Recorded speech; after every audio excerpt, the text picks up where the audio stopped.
somebody coming, and there's nothing you can do about it. Jim Morrison, lead singer and chief songwriter for The Doors, has been dead for over a decade.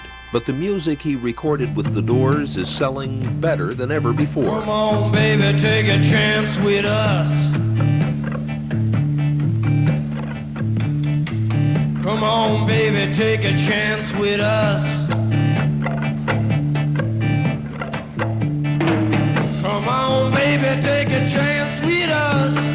Meet me at the back of the blue bus. Meet me at the back of the blue bus. Do not... The Doors' longevity is due, in part, to the Morisson myth.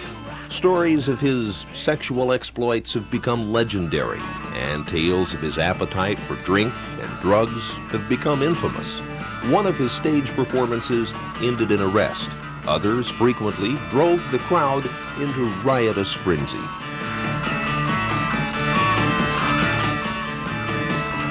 Morrison's rebellion against authority began at an early age. He was unmerciful to teachers.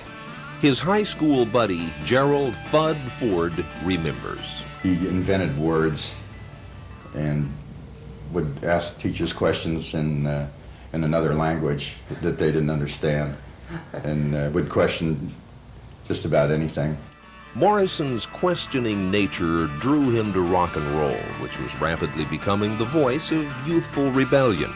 Doors keyboardist Ray Manzarek recalls how quickly things fell into place. It took virtually no time at all to put the Doors together.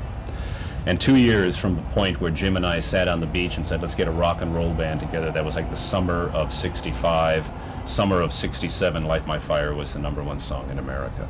But as the Doors grew more successful, Morisson seemed to grow more troubled. His drinking increased. Jim opened the door totally blitzed, took one look at him and said, this man is just gone, man, out of his mind, insane. Manzarek recalls one drinking binge in particular. Dragged him out, put his pants on, dragged him to the gig. And that was the first time that he did on stage. That was the first night. The next set he did, in the end, he did the whole Oedipal section. He'd never done that before. The killer awoke before dawn. The killer awoke before dawn. He put his boots on.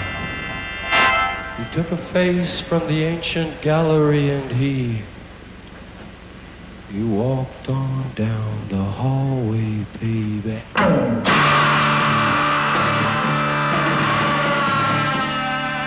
to a door. He looked inside.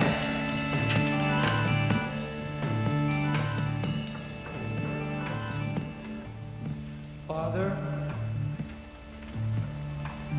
Yes, son.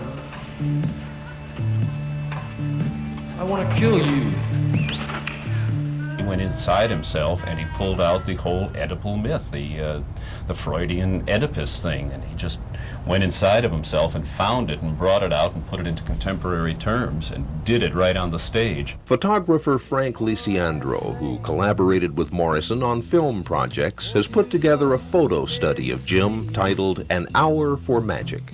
He was overwhelmed by the popularity and fame that he achieved and that the media bestowed on him. I think that popularity eventually drove him to seek a disguise. It was only when he got on stage that he could assume the Jim Morrison Lizard King persona.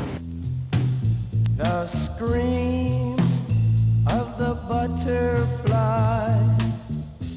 In the end, Morisson died alone and in exile at the age of 27. And now his sister, Anna Graham, is claiming that the legend of the Lizard King has been blown out of proportion. I want Jim to be remembered as a poet, a singer, a chronicler of the times of the 60s, and of a warm and humorous and, in the end, loving person. And I don't think that many of the articles or books see him that way. And people sometimes can't look through the articles and see him as a human being with dignity and with respect. He was a poet, he was a rock and roll star, he was a very quiet person, he was a hellraiser, he was a drunk, sometimes he'd be just stone drunk. He was the nicest guy you'd ever want to meet. He was all these things. He was an incredibly complex personality. And I really don't think anyone is ever going to know the true personality of Jim Morrison. I don't. This is the end, beautiful friend. This is the end, my only friend.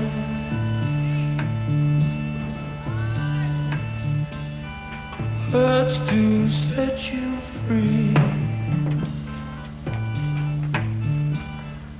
but you'll never follow me.